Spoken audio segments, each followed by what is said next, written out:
warahmatullahi wabarakatuh. Waalaikumsalam warahmatullahi wabarakatuh. Ya, saya tanyakan masalah ini Gus, masalah Isra Mi'raj. Sebelum Nabi Muhammad menerima sholat 5 waktu kan sudah ada sholat itu mau izin. Terus yang 2 rakaat yang punya Nabi Adam, terus yang 4 rakaat sholat zuhur Nabi Ibrahim yang punya, terus 4 rakaat asar yang punya Nabi Yunus, terus yang maghrib 3 rakaat yang punya Nabi Isa, terus yang Isya 4 rakaat yang punya Nabi Musa. Itu terus bagaimana penjelasannya mau izin silakan. Terus yang kedua, kalau sholat itu masih mengucap itu nggak akan bisa khusyuk, itu terus bagaimana? Terima kasih. Assalamualaikum warahmatullahi wabarakatuh. Waalaikumsalam warahmatullahi wabarakatuh. Bismillahirrahmanirrahim. Assalamualaikum warahmatullahi wabarakatuh. Pada perjumpaan kita kali ini kami akan menyajikan kajian dari Ki Haji Mukhlason Rosyid atau Guson dari Mojokerto. Marilah kita simak bersama-sama. Bismillahirrahmanirrahim. Bismillahi tawakkaltu ala Allah, la khawla wa la quwata illa billahil aliyyil azim. Asyhadu an la ilaha illallah wa asyhadu anna Muhammadan abduhu wa rasuluh. Allahumma shalli wa sallim wa barik alaihi wa ala alihi wa ashabihi ajma'in, amma ba'd.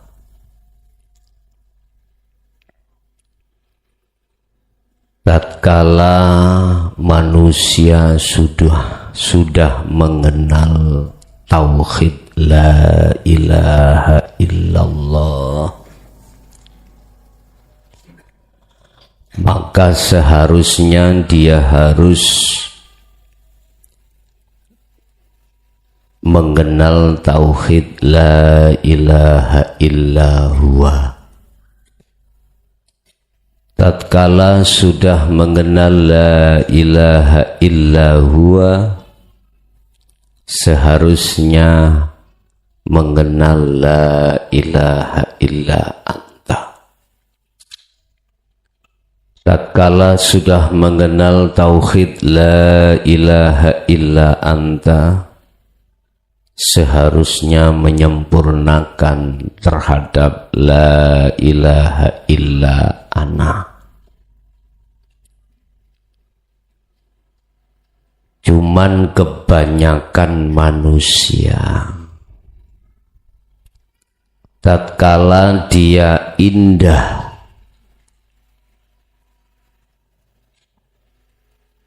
bergelimpangan dengan perkara-perkara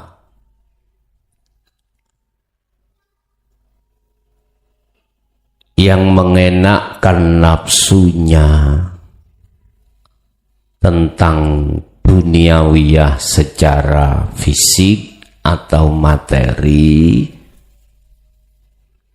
jarang mereka itu yang sadar. Sehingga ketika saat keenaan dia di posisi dunia secara materi, dia lalai terhadap tugas berikutnya, yaitu illa huwa, lalai. Karena memang dibikin nafsu seperti itu. Dia akan selalu menghidangkan duniawiyah secara materi supaya dia lalai tugas berikutnya. Bahkan Allah sudah mengingatkan dalam satu ayat terkait hal ini. Materi apapun, anak, harta benda, tidak akan pernah bisa menolongmu, wahai orang-orang yang terbelenggu di dalam kehendaknya hawa nafsu. Semakin Anda tinggi nilai materimu, maka justru Anda semakin lalai. Dan ini sudah ditetapkan Allah di dalam satu ayat dalam Al-Quran, cuman saja mereka tidak memperhatikan. Membaca, mengartikan artinya iya, tapi tidak mau melaksanakan. Tatkala manusia sudah lepas dari jeratan yang satu, masuk kepada berikutnya, jangan dikira itu enggak dijerat. Mereka yang sudah mengenal la ilaha illallah itu pun juga terjerat dengan duniawiyah non materi. Hal-hal yang berkenaan dengan dunia kasaf. Dunia kasaf.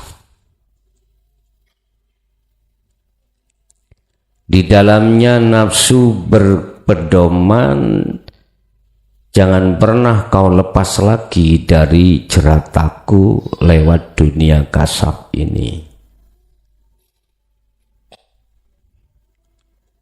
Quran bacaannya tidak pernah putus, sholat 5 waktunya, ngaji jalan terus.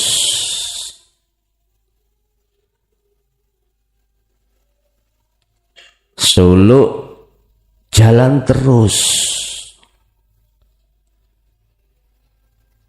Cuman hasil daripada solo itu Allah kasih anugerah, dan anugerah ini yang disebut sebagai kasaf karomah,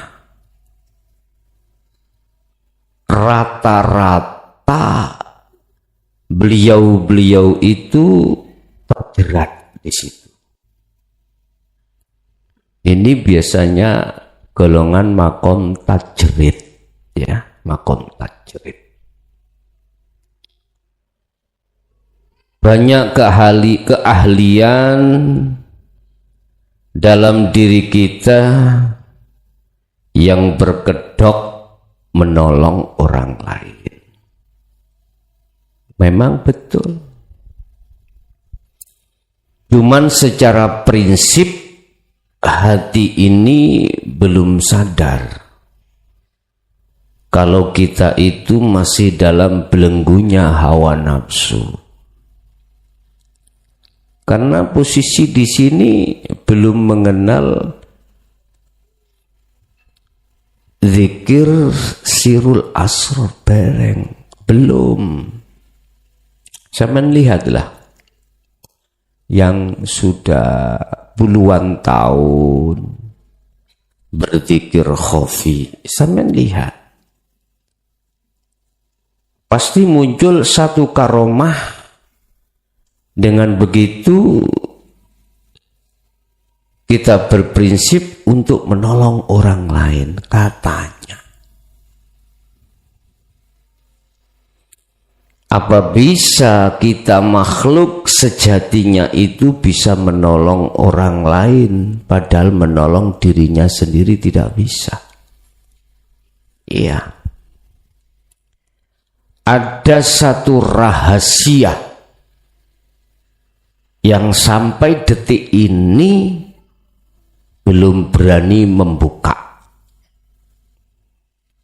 di kalangan golongan-golongan tersebut. Apa?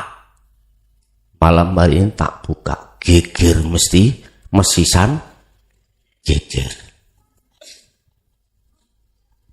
Contoh saya kasafnya luar biasa Pak. Contoh umpama,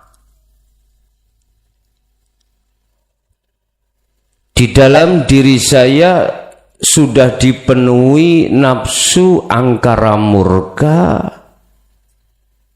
yang berbentuk merasa dan meyakini aku bisa menolong Anda. Rahasia di situ dalam hati saya sendiri nggak bisa menolong diriku sendiri. Dari azab Allah berikutnya nggak bisa. Ini yang tidak pernah diakui. Aku nggak bisa. Sebetulnya Anda mengatakan bahwasannya seakan-akan aku bisa menolong Anda. Dan juga aku merasa diriku bisa menolong Anda. Tetapi satu rahasia yang tidak pernah aku buka. Aku itu juga belum aman.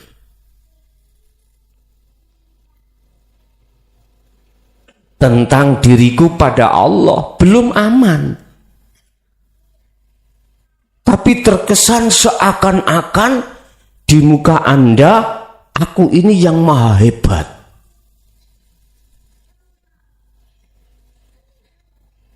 Ayo ndang sadarono. Walaupun kita itu bergelimpangan karomah, kita tahu apa yang akan terjadi. Tiap saat dan waktu saya tahu kliwar-kliwere malaikat. Apa kliwar-kliwere? Hah? Mondar-mandirnya malaikat. Tahu saya, ini dunia kasaf Pak. Sehingga saya tanya, kate nanti, nang pamanmu lapo, ini tak jabut nyawa nih, sok kapan ben? Takoki.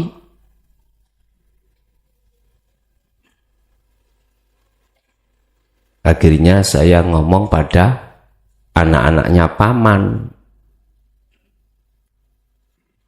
yang disebut keponakan. Pakmu ajenge gak ono, wis ndang mulya sing ono luar Jawa yang jauh. Kata siapa sih sampean niku, Cak? Ya, Cak. Ponakan nek nyeluk aku kan Cacak ya. Udahlah Bulango. Kowe gak ngerti aku maha kasap.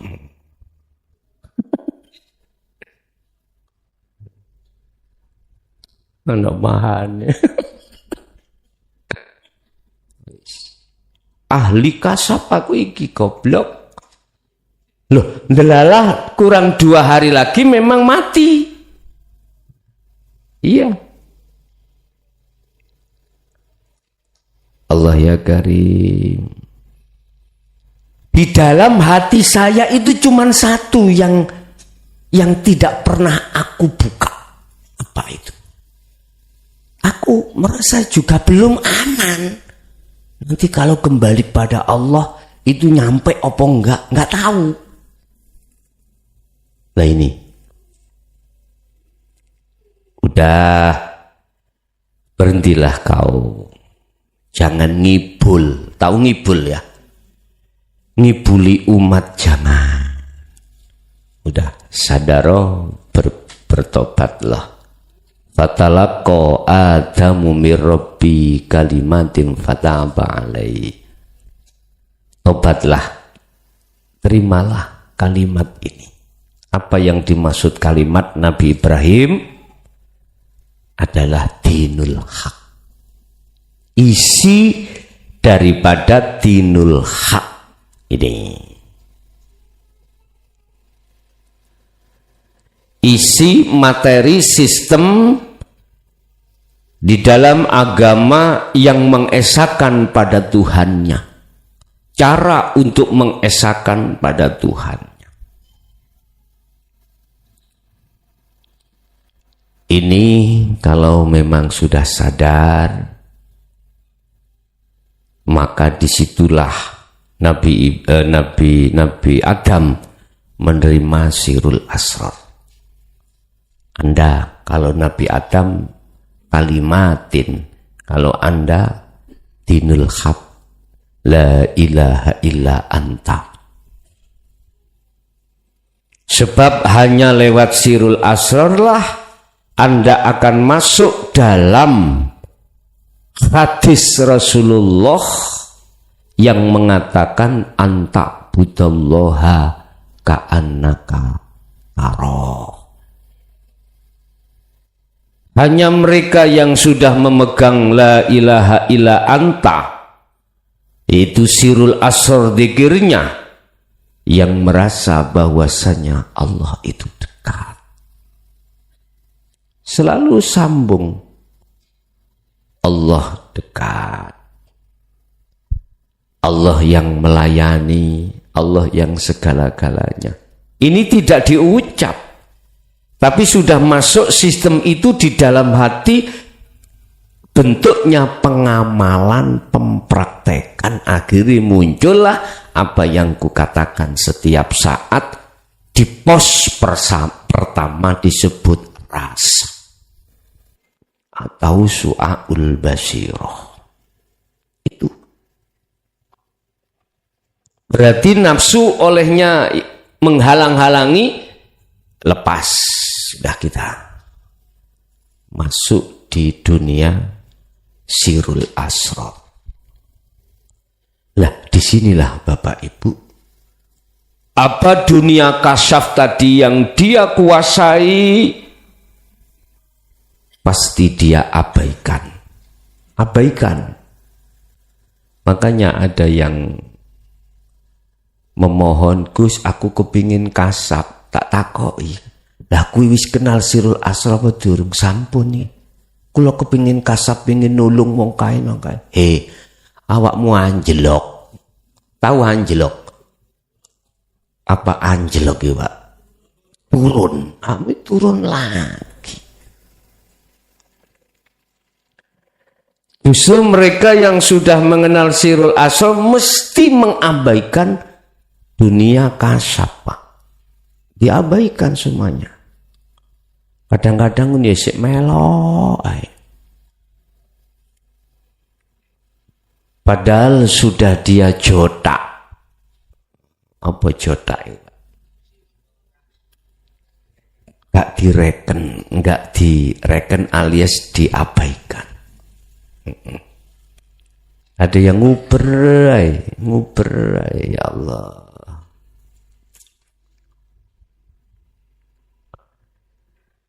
Dia lebih fokus untuk mengasah la ilaha illa anta, mengasah sirul asrarnya. Lah inilah Bapak Ibu, kalau sudah diasah sirul asrarnya, maka di situ akan masuk di dalam golongan muhibbin dan golongan arifin. Tapi yang ada di bawah tadi, ya la ilaha illallah dengan la ilaha illahuwa, iki golongan disebut golongan al-ubad, ahli ibadah fisik. Ada dua golongan di situ. Ada golongan kaum iku hanya mengutamakan ibadah fisik. Ibadah ini disebut ibadatul jawareh, ibadah yang masih berbau fisik. Ada kaum golongan yang seperti ini. Inilah yang kumaksud ahli hijab pada Allah.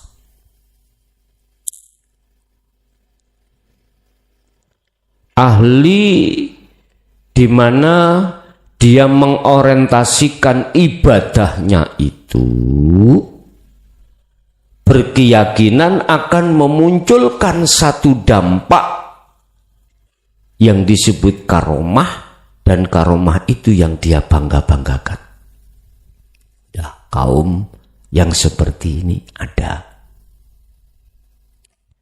Ada golongan kaum yang berikutnya disebut muhibbin, al-arifin, sama dengan al-wasilun. Wasil, golongan yang hatinya sudah hanya bercinta pada Allah di atas segala-galanya, dan dia mengutamakan ibadah yang bongso, yang berbangsa ilahiyah, kerohanian. Ada yang seperti itu. Nah, golongan ini yang dipilih Allah sebagai kekasih ini. Dan pasti golongan ini berawal dari sirul asrar. Berawal sumbernya, awalnya itu dari la ilaha illa anta sampai ke la ilaha illa ana. Inilah golongan yang bighairi hisab. Ya. Golongan yang sudah menjadi patung. Tahu patung? Golongan yang sudah menetapkan keakuannya sebagai patung. Inilah maksud la haula wala quwata. Yes. Mesti akan muncul illa billah. Artinya akan muncul keakuan Allah dari segala aspek apapun, baik yang muncul dari dirinya maupun dari makhluk lainnya. Pasti seperti itu. Inilah golongan sebetulnya disebut Islam, Muslim, ya ini. Entah latar belakangmu itu dari Nasrani, dari Hindu, syariatnya dari Buddha, bahkan dari apa gandul itu? Dharma gandul, atau dari ilmu sejati, syariatnya terserah mereka ini. Tapi kalau sudah masuk di dalam la ilaha illa anta wa ana, inilah Islam yang sebenarnya. Jangan kau mengartikan Islam hanya satu sisi secara fisik. Jangan. Artikan Islam itu juga secara rohani. Ini.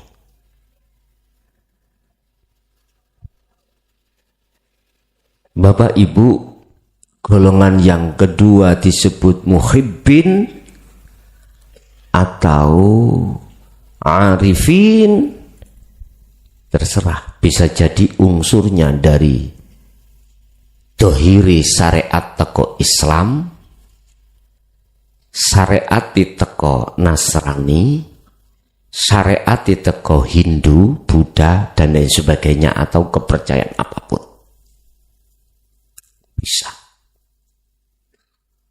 Cuman pertanyaannya adalah selain agama Islam yang berpedoman lewat Al-Quran ini, apakah imam-imamnya mengajarkan tentang pengesaan pada Tuhan apa enggak? Tinggal pertanyaannya di situ.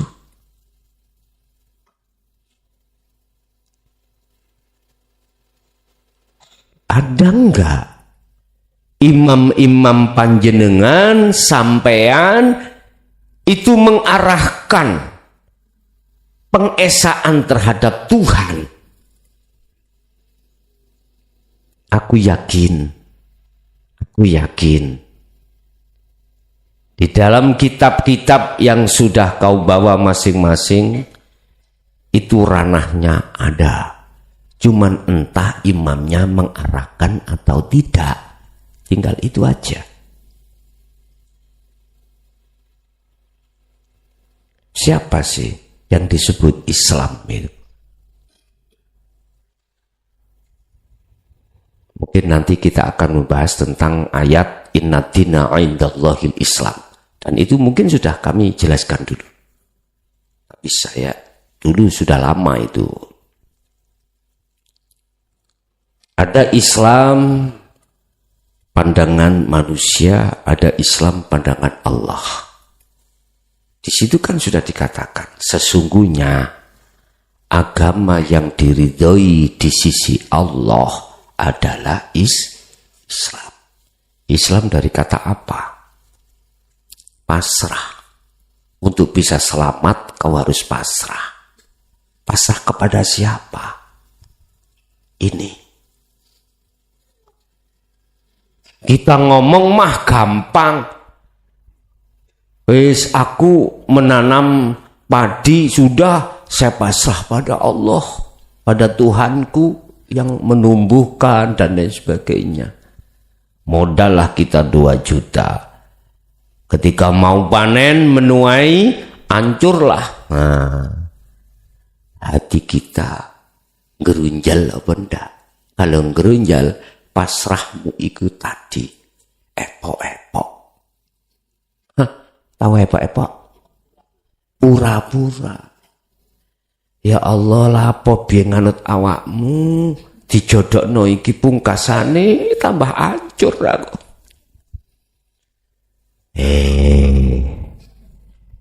Pasrahmu model apa iku?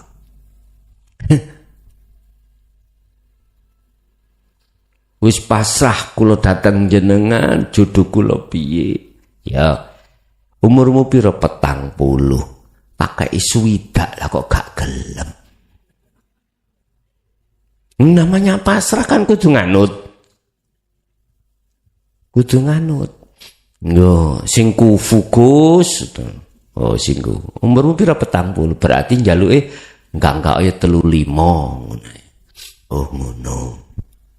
Ya. Gemai 30 jebret. Tidak ada 1 tahun kau weker. Ini nganut gusok. Jelomprong nong. Greget nang ati. Duh. Dah. Iku golongan yang terbanyak ngoten niku. Nek enak gak ngomong.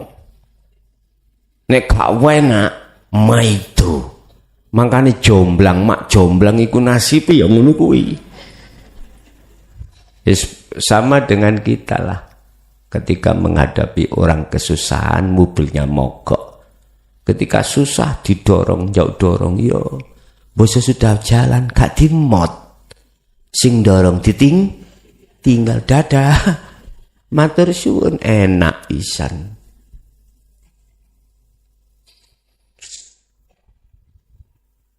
Bapak Ibu, jangan dikira ketika kita sudah bagus la ilaha illallahnya itu sudah bagus. Belum. Jangan dikira kita sudah tekun ibadah jawareh la ilaha illahua kita sudah mengatakan kita bagus. Belum. Belum, bos. Kita kalau sudah masuk di dalam la ilaha illa anta, mulai membangun ruhaniyah sebenarnya ada di situ. Di mata Allah, syirik-syirik yang sudah bersemayam di dalam hati dengan sendirinya akan logrok. Seiring berjalannya Anda memfungsikan, mengamalkan dengan terus-menerus daripada fungsi sirrul asrar itu. Mulai guys, di mata Allah sudah bagus. Oleh sebab itu, pada kesempatan malam hari ini, waspadalah dari apa yang menjadi kepentingan nafsu itu. Sesungguhnya nafsu itu tidak hanya bersarang di dalam perilaku jelek secara fisik, tapi juga perilaku bagus secara fisik.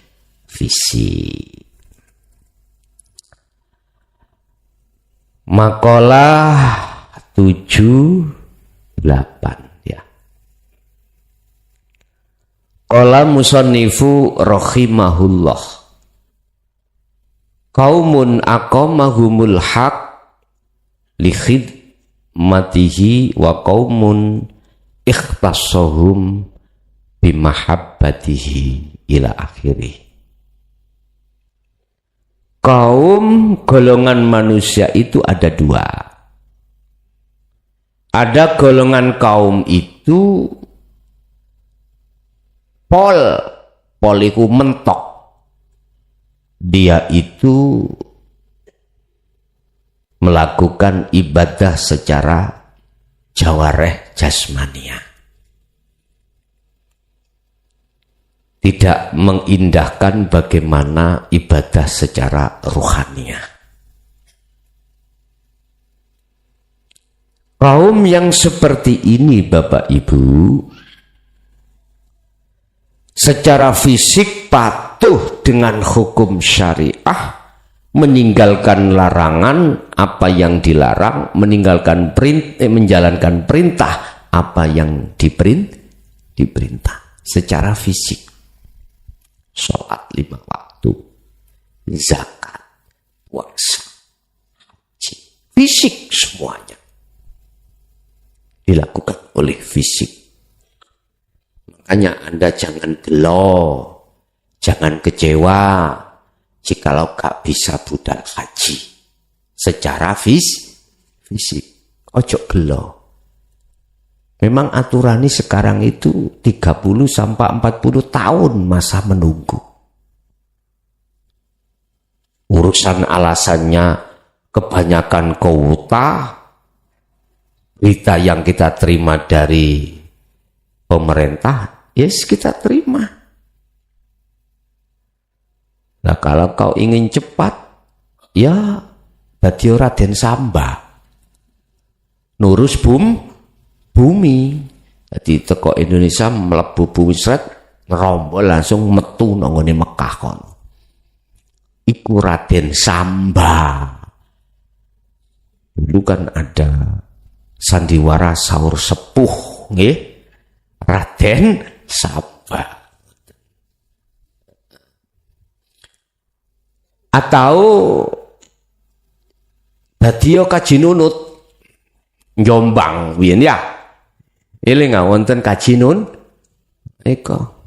Jadi petugas maskapai bandara itu nggak tahu kalau ada orang nyelonong melebu. Lah ngono nggih. Jombang eling tahun berapa itu? Pernah kok iku viral kok. Viral ya. Tahu-tahu sudah ada di King Abdul Aziz kono. Loh. Ono kewan ya, ono kewan. Ono menungso ini. Ngapunten. Ada manusia. Data-data diminta nggak bisa menunjukkan data. Akhirnya ning Jawa Pos disebut Kaji Nunut. Nggak apa-apa. Ya kita ikuti proses saya. Entah ini 30 tahun ya 30 tahun. Bila mana kedaulatan mati dhisik itu namanya geblage mbeng. Nah lho, kula niku pun swidak ngenteni 30-90. Lah nanti apa gak nduyak-nduyuk. Wis sembuh kebijakan pemerintah ya apa. Pun li khidmatihi, dia kaum khidmah kepada Allah secara fisik. Khidmah. Dia dasar hukum, payung hukumnya la ilaha illa anta, la ilaha illallah dan huwa. Udah, ini proses. Oleh sebab itu, wahai Anda kaum yang ada di situ, naiklah ke selanjutnya. Wa qaumun ikhtasahum bimahabbatihi. Jadilah kaum yang sebagai kekasih Allah. Otomatis dia harus terima zikir tanpa suara, tanpa rupa, tanpa lafad, bila suarin wa kalamin wa lafdin.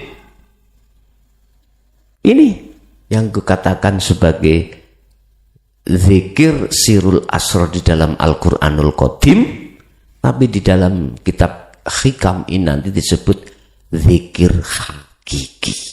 Nanti ada penjelasan zikir hakiki, di mana zikir hanya berjalan lewat iman atau rasa, terus sampai terhadap bertemu Allah.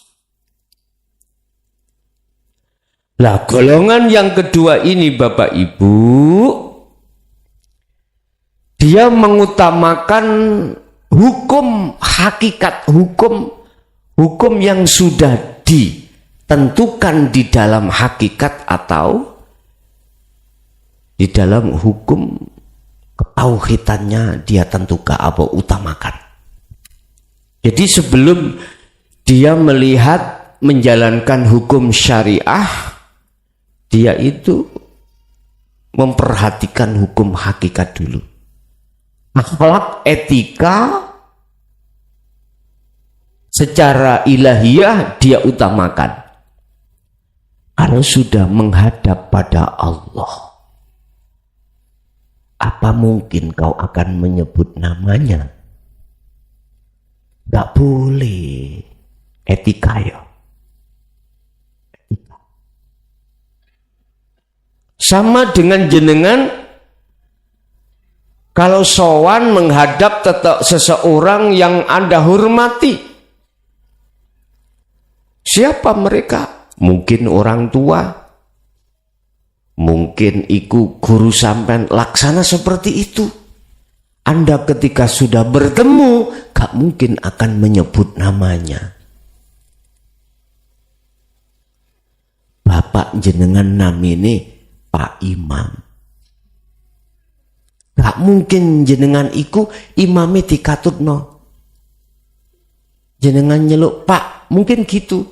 Gak mungkin Pak Imam. Gak mungkin. Itu etika, gak boleh. Sama terhadap Allah. Anda tidak bisa ngucap. Tidak bisa. Gak boleh memang. Hanya diam. Hanya diam. Di dalam kediamanmu ada satu keyakinan iman atau rasa.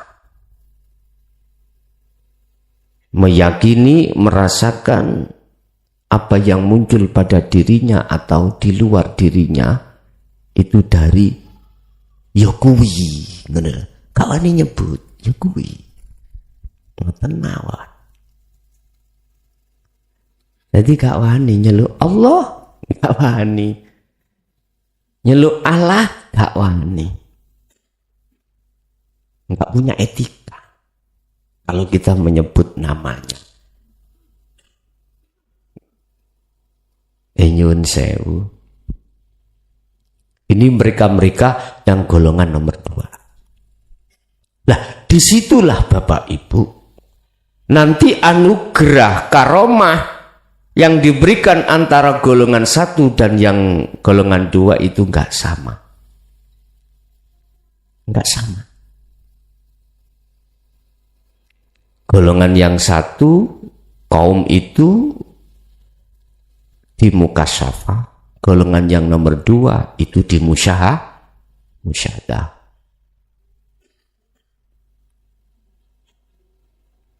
Qallama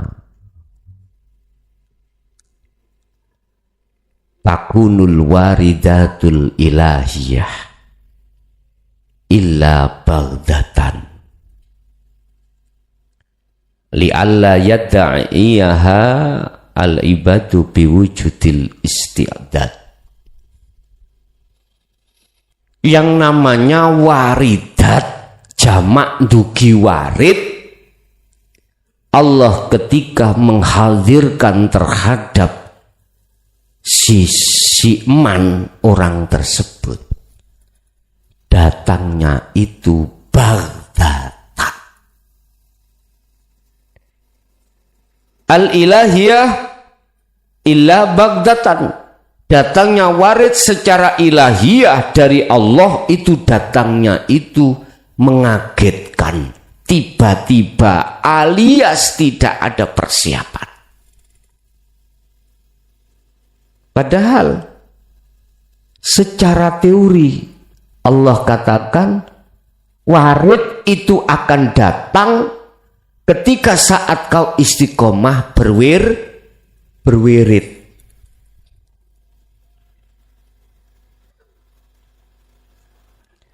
Mengapa Allah mengatakan al-ilahiyah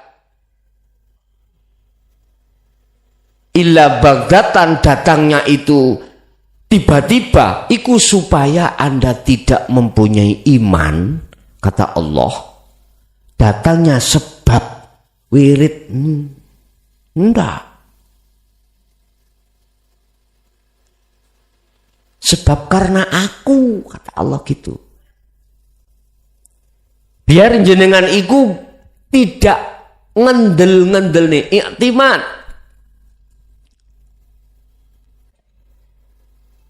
Ngendel-ngendel nih lakuku, biar nggak ada di situ. Oh, kok gak aku wiritan sirul asor tiap saat dan waktu, kak teko-teko, nggak datang-datang namanya biar tidak seperti itu. Makanya datangnya itu kecuali dengan tiba-tiba.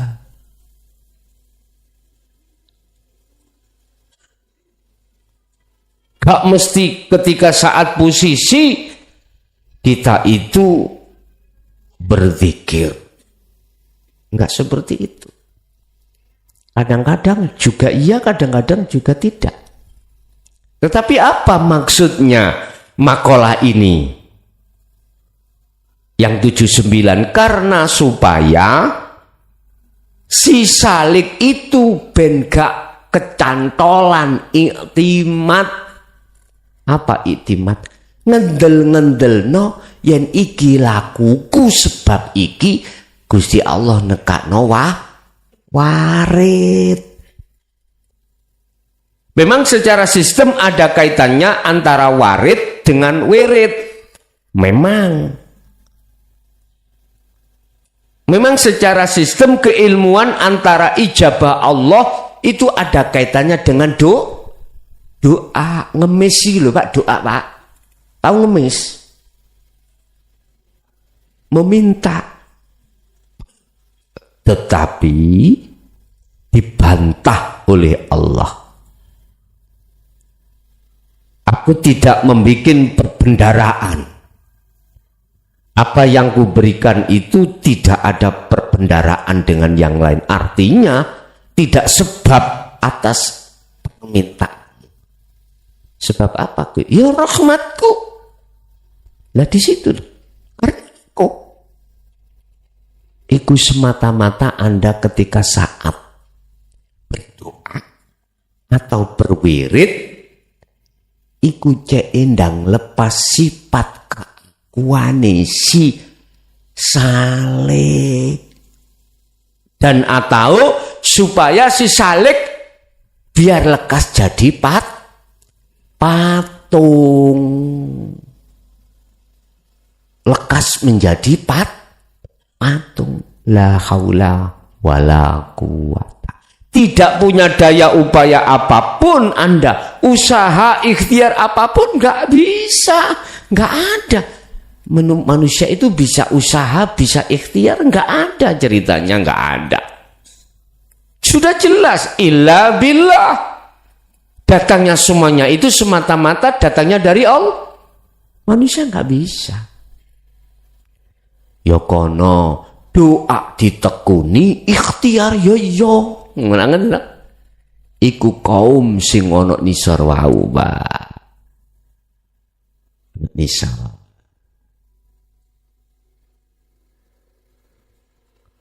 Sopo nek kepingin melihat hamparan luas, naik kok ke atas. Tontok nisor jelas. Tapi kuwi ono nisor ndelok ndukur gak jelas. Dulu itu Pak ya, tahun sebelum Indonesia merdeka,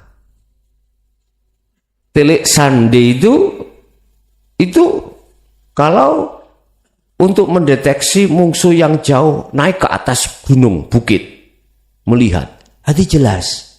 Oh kae musuh si totuk kono, musuh masih ada di sana, kelihatan.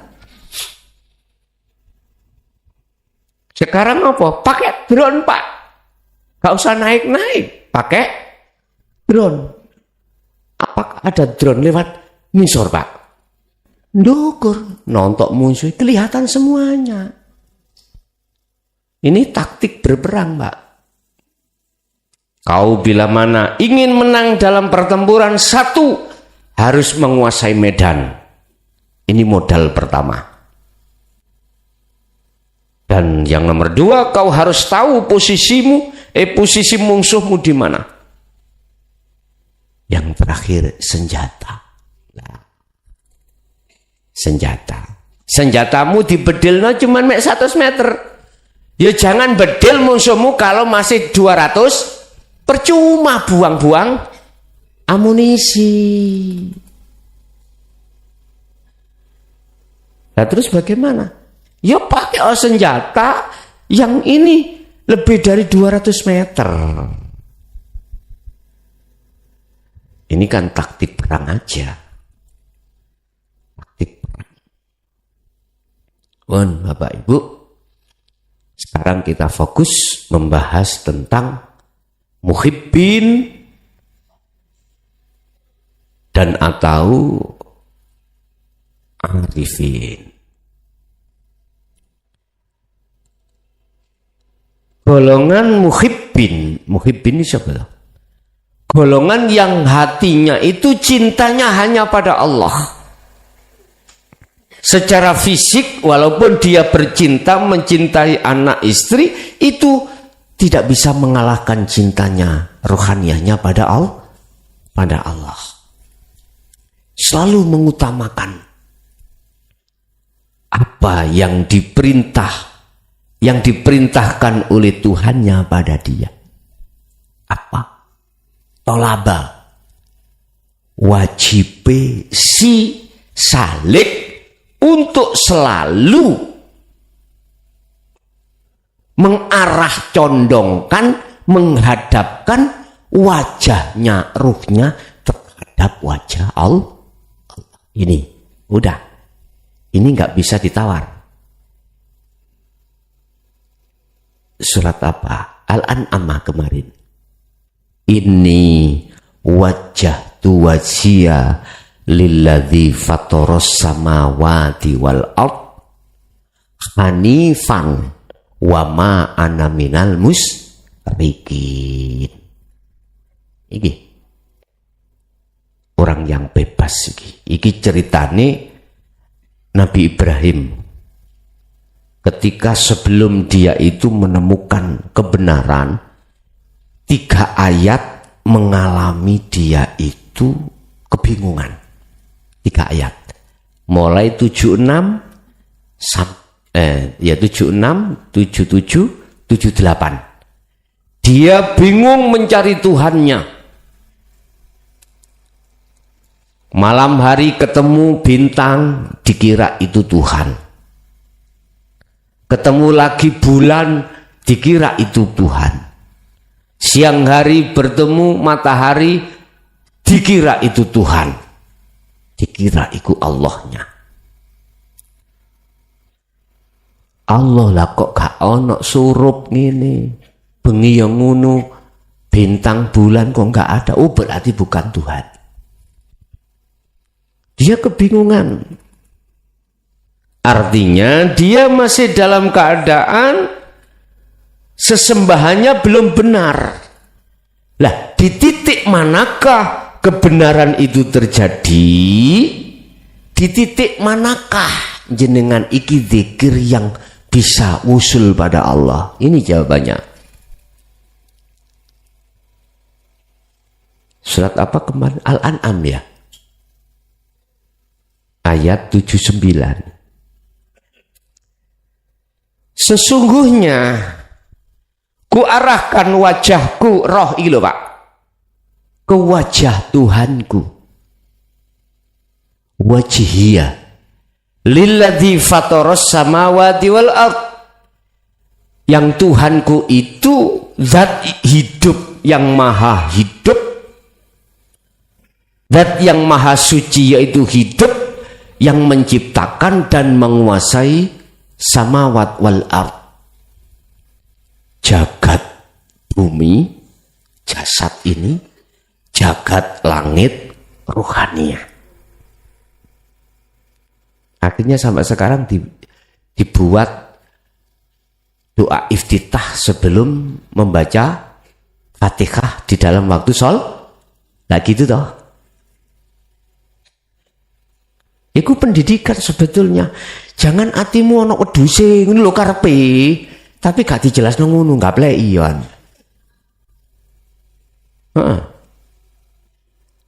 Jangan hatimu menghadap wajah rohaniahmu menghadap selain Allah, karepe ngono. Tapi gak dijelasno ngono. Wis pokok salat. Ganjaramu gede. Surga sing kok trimo. Sing kadang ngoten ya. Padahal Quran niku doa iftitah itu Quran. Al-An'am ayat berapa Bang? 79. Berarti titik kebenaran Nabi Ibrahim tentang masalah mutlakan Tuhan, kebenaran di dalamnya itu terdapat di dalam surah Al-An'am ayat 79, yaitu ketika saat wajah ruhaniahmu itu bertemu wajah Allah. Mana wajah ruhaniah? Iman, rasa tadi su'aul basirah ke ainul basirah. Di wajah Allah. Zat hidup itu bos, itu wajah Allah. Sehingga ketika saat hatimu sudah berselimut atau bergolong-golong, bercampur baur wajah rohaniahmu dengan zat hidup, ya udah. Jangan heran kalau kau lupa rokaatmu, lupa rukun sholatmu, syariat, lupa bacaanmu. Karena disitulah rohaniahmu itu, hatimu terbuai dengan nikmat yang tidak pernah kau alami sebelumnya.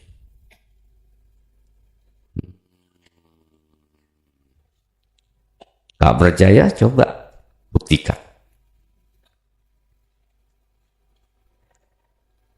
Terus bagaimana mungkin Anda akan paham tentang Al-An'am 79 manakala tidak dibuka cara Anda untuk menghadap terhadap wajah Allah lewat dzikir sirul asr yang terlahir dari la ilaha illa anta? Gak bisa. Wis di gunung ono kali kangkung, petu ono, golek ono. Ya sampak bolmu metu ya ora bakal temu. Iya, Pak. Tahu bol, Amin. dubur iku lho, ambeien iki lho. Nek wis metu go nang rumah sakit dipotong mak es. Umur-umur wis tuwek ngono kakean ngeden. Kebanyakan ngeden. Wis gak kaya waktu cilikane biyen. Akhire sering lara geger. Iku mergake bolmu ganjel ngono lho. Lho go gak esok suwe ya wis ngono kuwi. Basir apa? Bawasir. Wasir ngono lho ya. Bahasane wasir ngono. Bapak Ibu,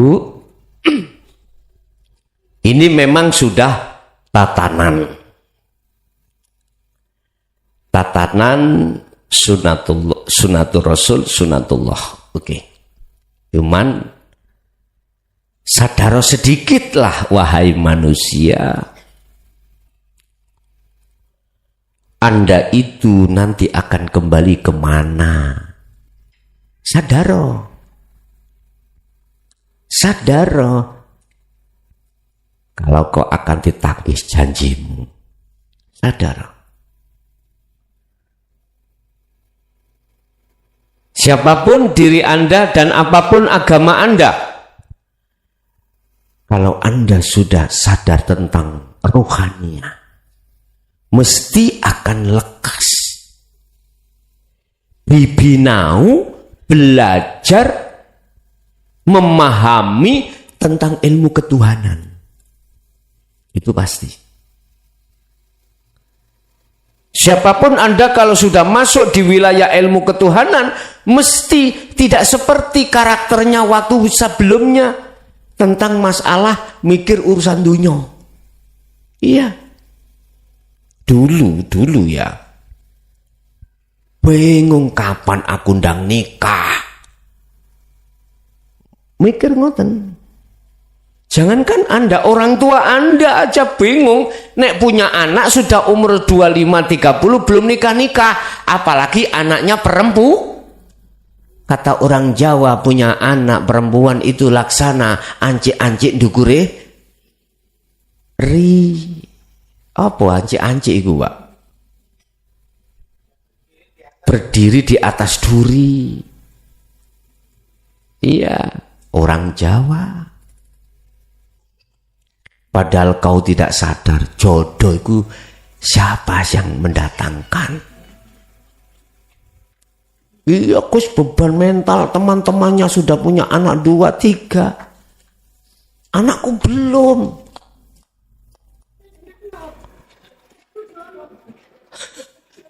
Beban mental. Kayak gini gak ada beban mental.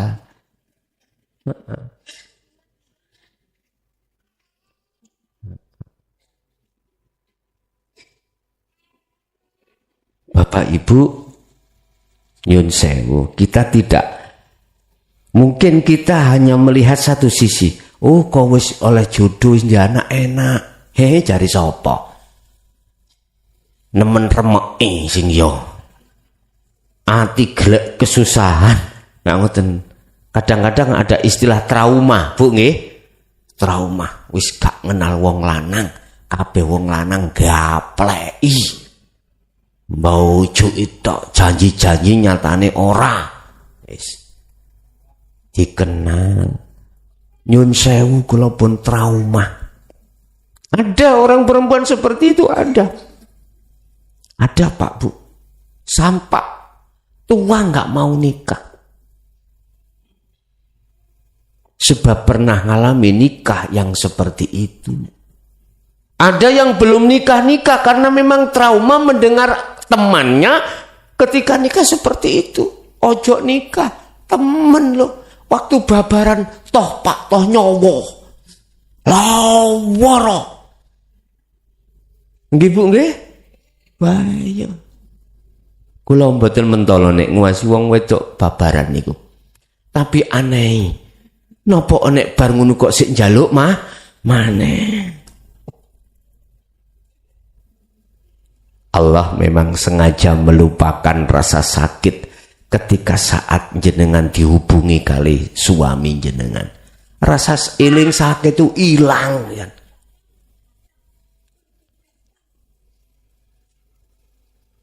Tapi ono arek cilik ngomong ngono.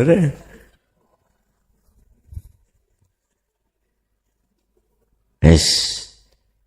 Pun balik kembali ke permasalahan kita, materi kita. Al-waridatu al-ilahiyatu illa bagdatan. Mengapa Allah kok mendatangkan warid itu di saat kita itu tidak mempersiapkan? Alasannya tadi supaya kita tidak kemasukan iktimat. Ngendel-ngendel nih wirite dzikire sirul asal. Yang kedua supaya lekas melepaskan keakuan hamba yang bisa berzikir. Biar kembali supaya dia menjadi patung dan menetapkan semua itu Allah. Disitulah warid datang. Masalah fungsi daripada warid sudah saya jelaskan di depan dulu. Pertama adalah mengusir nafsu, penjajah ruhaniyahmu, keakuanmu. Yang kedua adalah menghantarkan kau sampai ke musyahadah. Bertemu pada Allah. Akhirnya disebut al-arifin, al-arifun. Begitu. Jadi sesuai dengan bab 76 yang kemarin itu, jangan kau remehkan kedatangan warid atau warid itu, karena sesungguhnya warid itu datang khususnya mereka yang sudah membawa sirul asrar dikarenakan tekunnya kau itu selalu berzikir yang disebut wirid. Tetapi ingat, untuk bab berikutnya, mengapa di sini Allah katakan illa bagdatan, datangnya itu tanpa ada persiapan, supaya si salik itu tidak muncul iktimat, ngaku-ngaku, ngendel-ngendel dari amaliyahnya. Nah ini supaya enggak itu, akhirnya si salik itu lekas menjadi patung, la haula wala quwata, melepas keakuan hamba untuk bisa illa billah, bertemu Allah. Oke, itu Bapak Ibu apa yang bisa kami sampaikan dalam kesempatan malam hari ini. Kita masuk pada sesi tanya jawab dan dialog. Barangkali ada yang perlu ditanyakan khusus untuk malam hari ini. Tak dahulukan yang ada di interaktif ya.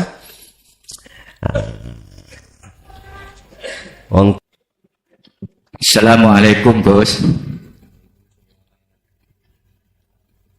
Maaf sebelumnya, saya mau menanyakan soal mimpi saya yang 3 hari kemarin.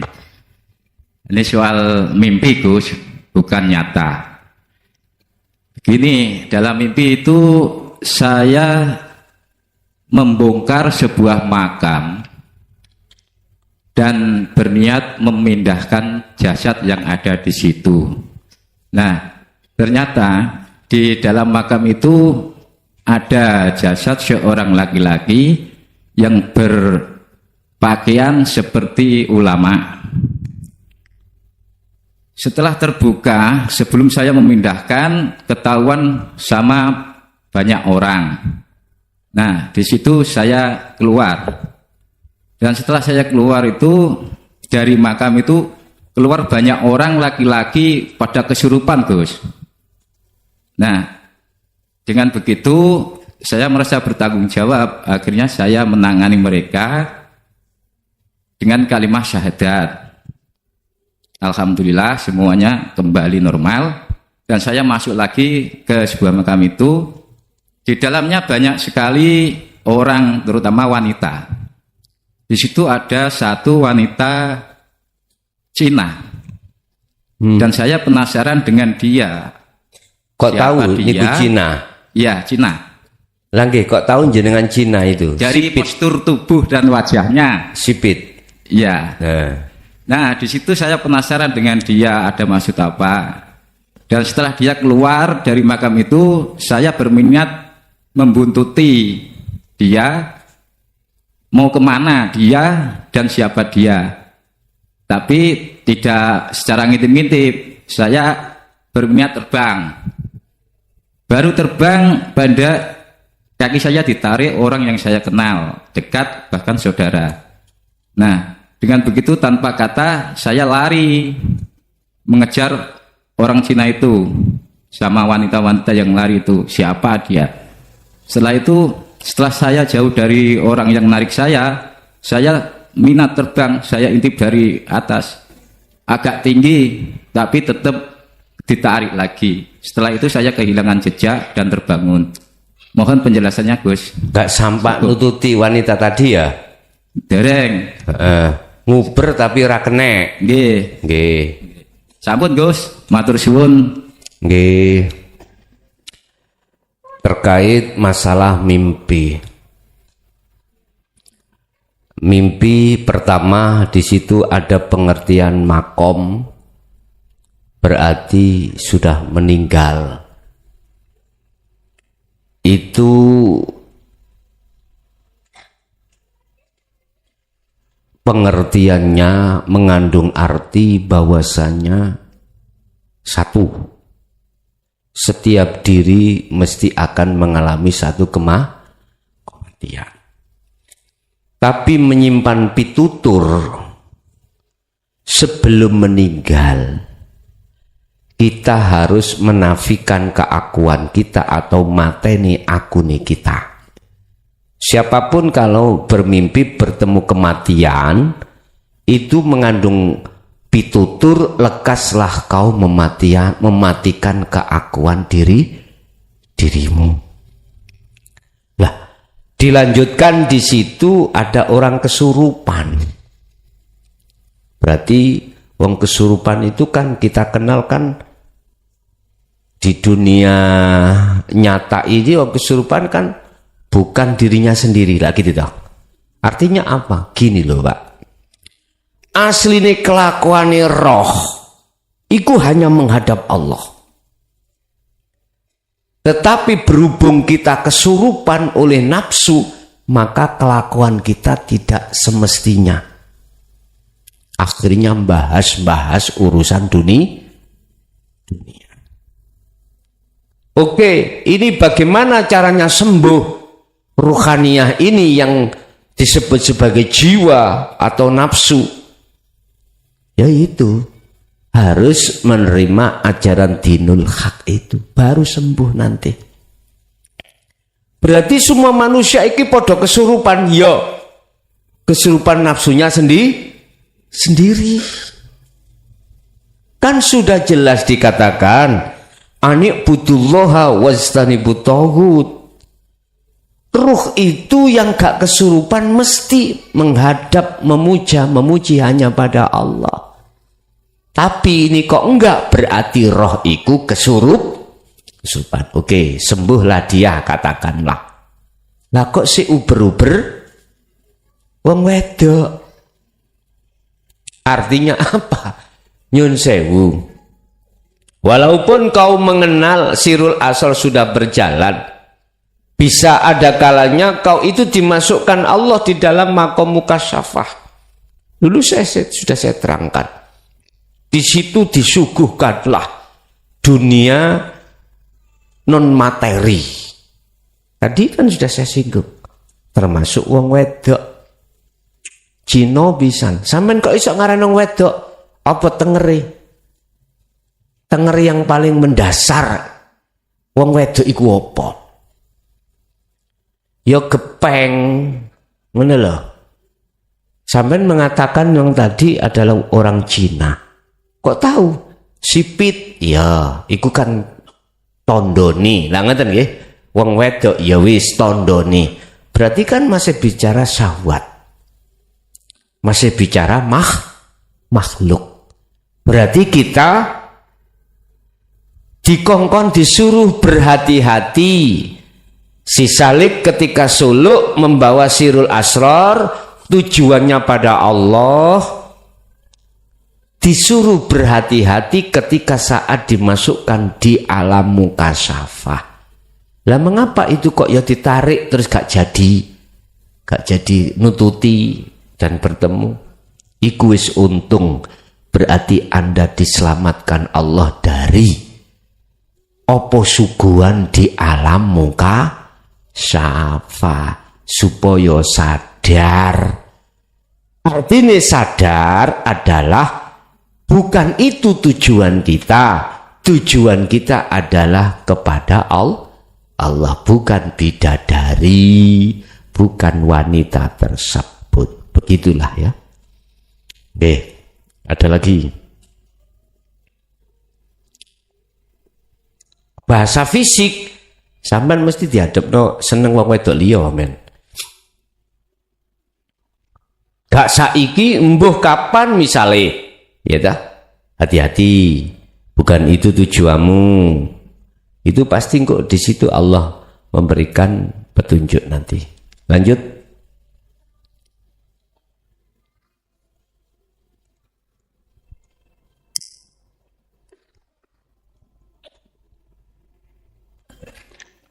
Assalamualaikum warahmatullahi wabarakatuh. Waalaikumsalam warahmatullahi wabarakatuh. Yang saya tanyakan masalah ini Gus, masalah Isra Mi'raj. Sebelum Nabi Muhammad nerima sholat 5 waktu kan sudah ada sholat itu mau izin. Terus yang 2 rakaat yang punya Nabi Adam. Terus yang 4 rakaat sholat zuhur Nabi Ibrahim yang punya. Terus 4 rakaat asar yang punya Nabi Yunus.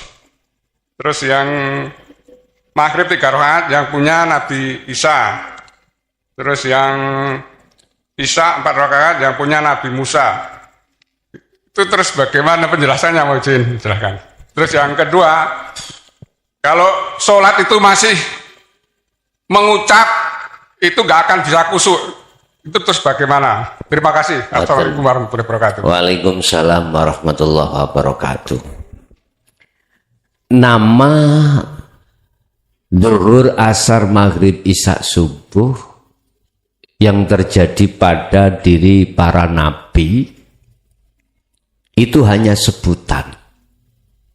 Sebutan secara syariah. Tetapi beliau-beliau itu tidak hanya secara fisik, tetapi wassolatil wusta, ruhaniyah pun beliau juga melakukan tindakan sholat. Makanya ada hakikat, ada syariah. Lah, hal ini tertuang di dalam surah Al-Baqarah 238 terkait 2 macam sholat, ya. Ada sholat 5 waktu, ada sholat wusta. Yang sholat wusta itu yang dilakukan oleh ruhaniyah. Oleh ruhaniyah. Nah, mestinya kita itu harus ketika saat melakukan wassolawah, yaitu 5 waktu, harus disertai wusta, sholat secara ruhaniyah. Lah, sholat secara ruhaniyah itu hanya diterangkan di dalam hukum hakikat yang disebut akhlak ilahiyah. Ini makanya setelah wassolatil wusta, di situ ada kalimat selanjutnya waqumu lillahi qanitin. Iki enggak pernah diurai di dalam hukum syariah, di mana menjaganya sholat itu dalam posisi wajib khusyuk enggak pernah dibahas di dalam hukum syariah. Pokoknya awakmu ngelakoni hafidu alas sholawah lagi. Tapi yang di belakangnya ada wassolatil wusta wa qumu lillahi qanitin. Ada sholat yang di tengah, artinya itu adalah sholat secara rohaniyah. Bagaimana sholatnya secara rohaniyah? Tadi dijawab dalam surat Al-An'am ayat 79 tadi. Inni wajjahtu wajhiya lilladzi fataras samawati wal ard hanifan wa ma ana minal musyrikin. Udah, biar nggak ada perserikatan penyekutuan terhadap Allah sekalipun itu syirik khafi, maka arahkanlah wajah ruhmu terhadap wajah Allah. Jadi masalah zuhur, asar, maghrib, isya itu sebutan secara syariah, secara fisik. Hal itu tertuang dalam Al-Baqarah 238. Begitu. Itu yang pertama. Terus yang kedua, apa tadi, Pak?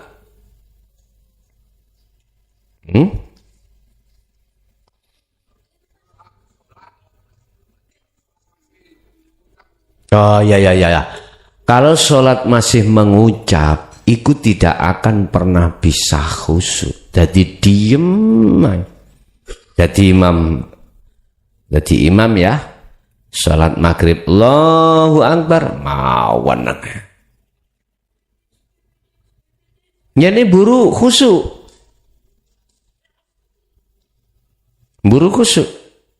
Terus di belakang, amin. Ngunai.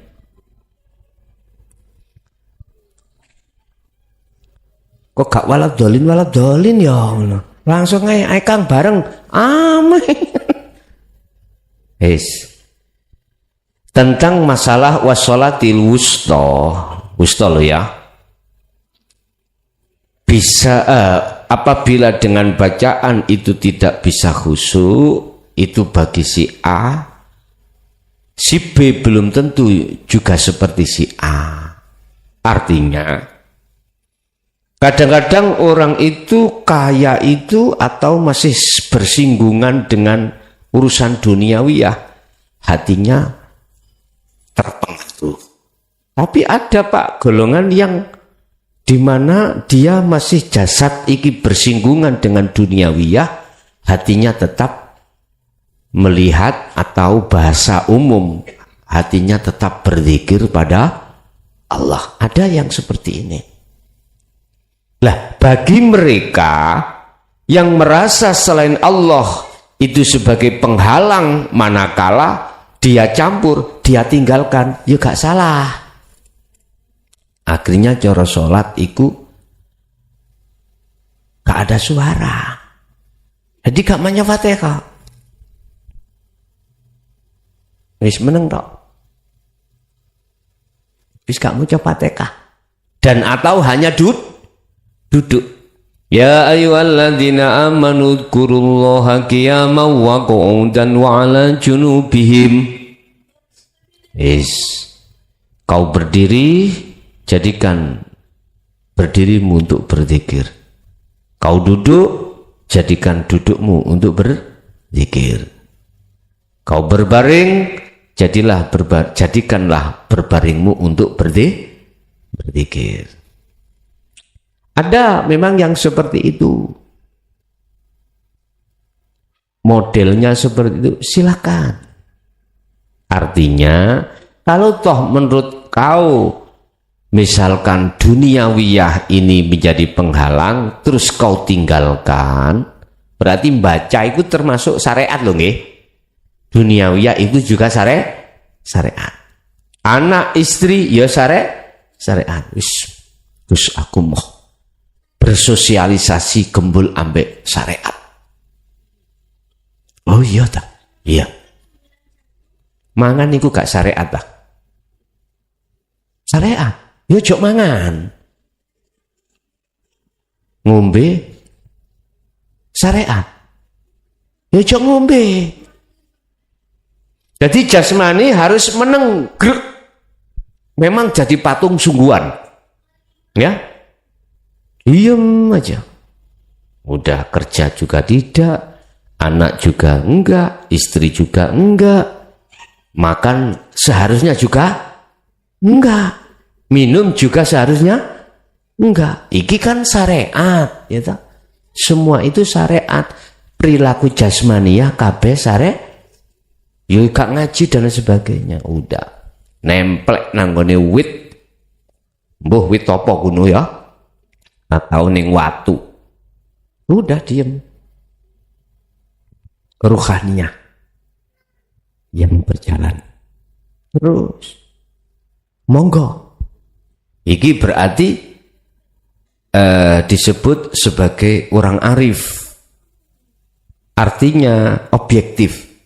Wis moh syariat dohir, yo semuanya tidak bersyariat. Wis mangan yo moh, ngombe yo moh, tuki rokok yo moh, tuki duit yo moh. Seperti ini.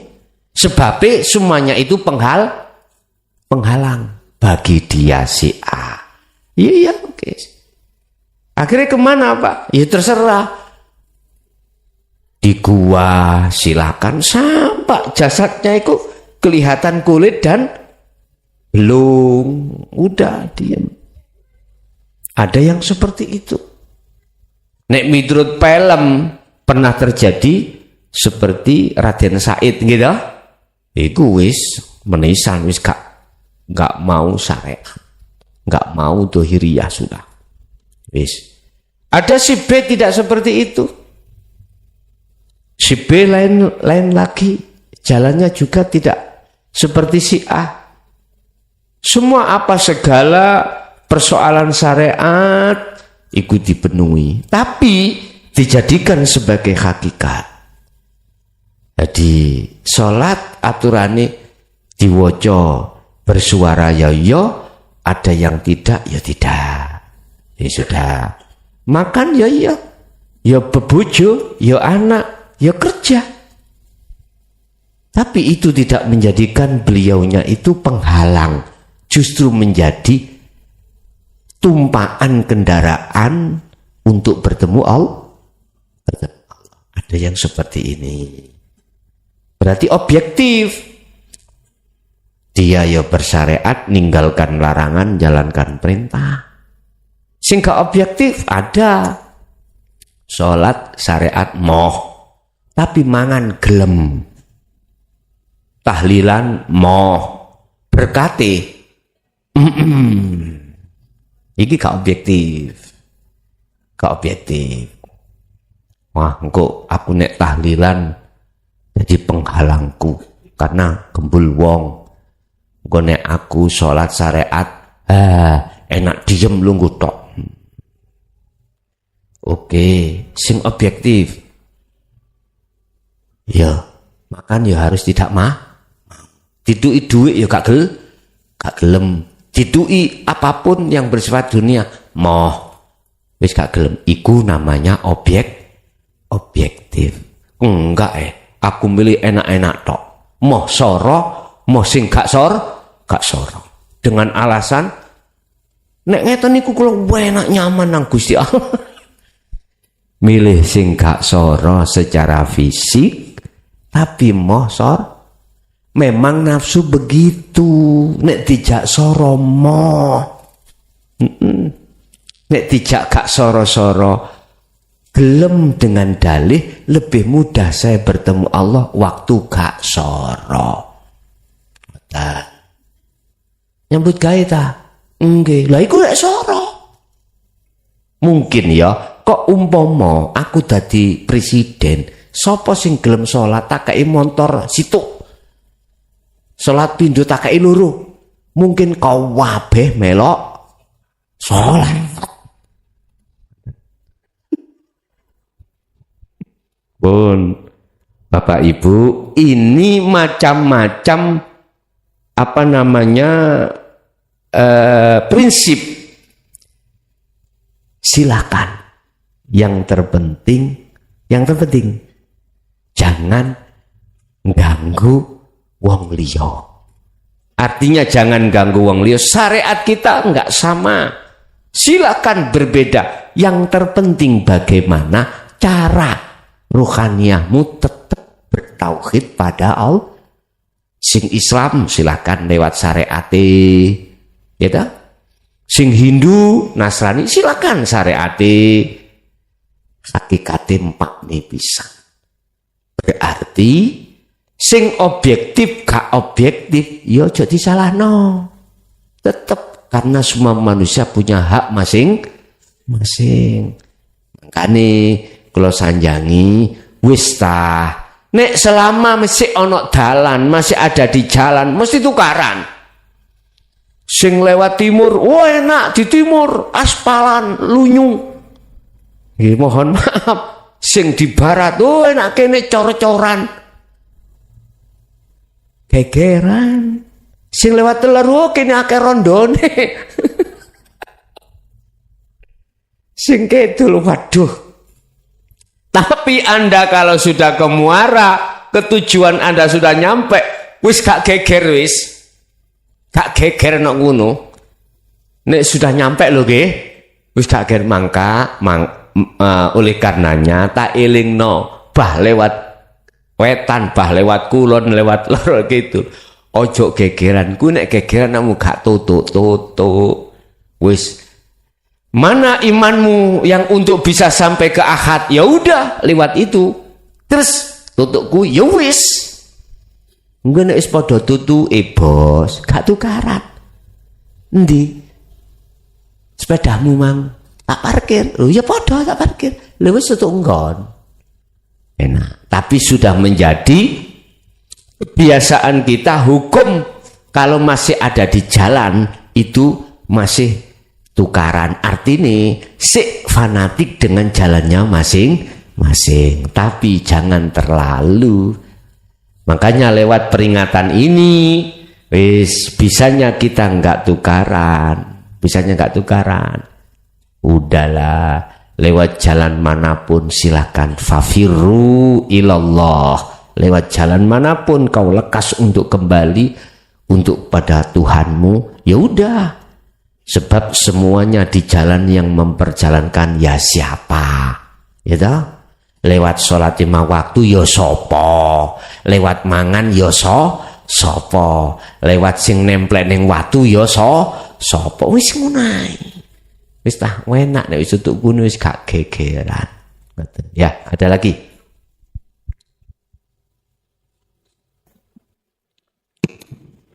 Assalamualaikum warahmatullahi wabarakatuh. Waalaikumsalam warahmatullahi wabarakatuh. Saya mau tanya Gus, Nggih.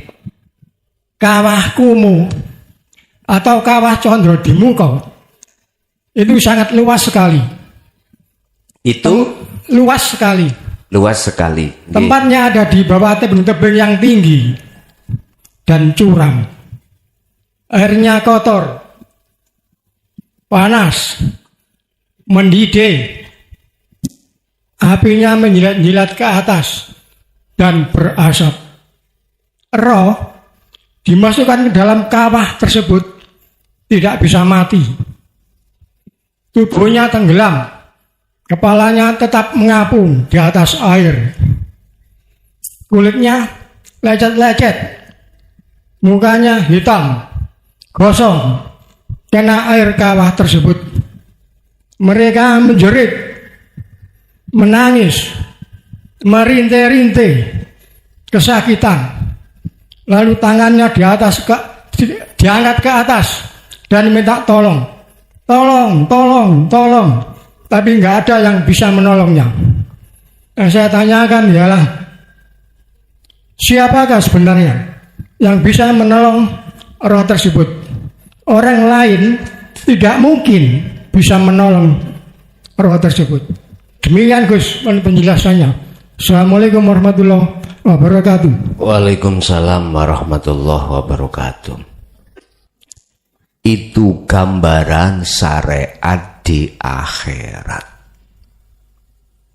Di dunia ada bentuk syariat berlaku. Di akhirat berbentuk syariat berlaku. Neraka, surga itu ya syariat itu makhluk ya. Kesebut kawah iku identik dengan sesuatu yang tidak menyenangkan. Tidak menyenangkan. Disebut kawah identik dengan tempat penyiksaan. Disebut kawah, di situ ada seseorang yang disiksa. Kalau ini saya tarik secara hakikat, kawah di dunia itu berbentuk apa? Yo apapun yang menjadikan hatimu panas. Apa? Terserah. Mengapa hatimu panas? Berbagai macam alasan dan sebab musababnya. Panas. Harta yang kau cari hilang diambil pencuri. Sakitkah hatimu? Ya, berarti tanda ruhaniyahmu tenggelam dalam kawah. Macam-macam. Kalau melihat volume berat dan ringannya perkara yang menjadikan panasnya hati, iku Allah sudah berikan beberapa tahap. Pertama, wa zuyyina linnasi hubbus syahawah. Pertama garwa. Garwamu. Kedua, albanin, anak. Ketiga, konatiril mungkontoroh, dunyo brono. Enak-enak Anda menjadi bupati, ada pihak ketiga yang gak suka, mencari permasalahan, kau dijebak, akhirnya masuk dalam kasus, diperiksalah kau KPK, terbukti Anda melakukan pelanggaran hukum dan Anda tahu si A yang melakukan. Panaskah hatimu? Di dunia ini ada dua golongan, ya, al-ubad dengan al-ma'rifat, al-arifin. Orang yang memandang, orang yang hatinya sudah keahad pada Allah, sekalipun itu diberikan satu hal yang indikasinya kawah, takdir yang menyakitkan. Al-arif la yarawna li anfusihim syai'an. Dia jatuhnya pada Allah. Tinggal pertanyaannya, al-arif ada di posisi mana? Ada di posisi fana, ataukah kamil, ataukah bako? Posisinya di mana? Kalau posisinya dia itu al-arif, ada di fana, pasti ada yang menolong. Allah akan menarik ruhaniyahmu dari tenggelamnya ruhaniyah dari kawah tersebut. Kawah adalah itu tadi, tempat penyiksaan. Kamil apalagi? Bakok tidak mengenal. Anda diuji atau dihadapkan harta benda Anda. Melihat siapanya yang menghilangkan. Dari di situ. Kalau kita sebagai golongan al-ubad ahli hijab, mesti kawah gak mari-mari. Di situ Allah katakan, wa anibu ila rabbikum wa aslimu lahu min qabli ayyatiyakumul adzab summa la tunsurun. Ahli hijab itu enggak ada. datangnya satu penolong. Karena adanya penolong situ hanyalah Allah. Nggak akan ditolong. Tetapi golongan ahli syuhud yang di situ apakah al-muhibbin apa al-arif, al-muhibbin iku cara jenengan iku durung toto. Wis kedisian bongko. Hatimu itu sudah bercinta pada Allah. Rindu beban terus tapi durung ketemu. Kita wa arina manasikana wa tub alaina innaka antat tawwabur rahim. Karena sudah memegang sirul asrar, muncul rasa rindu ingin bertemu Allah.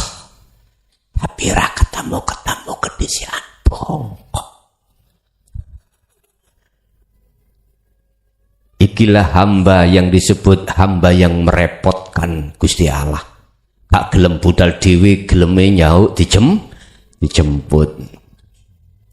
Nah, disitulah Bapak Ibu yang Allah tolong. Lah, summa tunsarun. Tidak ada bagi mereka ahli hijab pertolongan yang datang di situ, yang datang di situ, kecuali pertolongan itu datangnya dari Allah.